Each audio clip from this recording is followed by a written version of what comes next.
ఉగాది పండుగ సందర్భంగా యూసఫ్గూడ సవేరా ఫంక్షన్ హాల్లో ఉచితంగా చీరలు పంపిణీ చేశారు టీఆర్ఎస్ నేతలు. ఎమ్మెల్యే మాగంటి గోపీనాథ్ ఏర్పాటు చేసిన కార్యక్రమానికి అటెండ్ అయ్యారు ఎంపీ కవిత. మహిళలకు పండుగ కానుక చీరలు పంపిణీ చేశారు. రాష్ట్ర ప్రజలకు ఉగాది శుభాకాంక్షలు తెలిపారు కవిత. ఈ సంవత్సరం ప్రజలందరూ సుఖశాంతులతో ఉండాలని ఆకాంక్షించారు.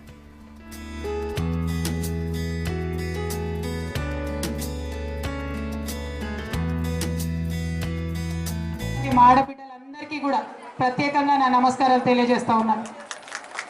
మరి ఇంతమంది ఆడబిడ్డలు ఉన్నారంటే ఏమంటారు తెలుసా? ముగ్గురు ఆడవాళ్ళు ఒక్క దగ్గర ఉన్నారంటే మాటలే మాటలు ఉంటాయంటారు. అవునా కాదా? మరి ఆ విషయాన్ని మనం తప్పని వాళ్ళ నిరూపించాలి. ఎందుకంటే 3 కొప్పులు ఒక దగ్గర ముడిపడవు అంటారు. అట్లాంటిది 3-4 వేల మందిని ఇక్కడ జమేసినటువంటి గోపీనాథ్ గారు నిజంగా గొప్పవారు. మరి మీరు అందరూ ఓట్లేసి గెలిపించిండ్రు.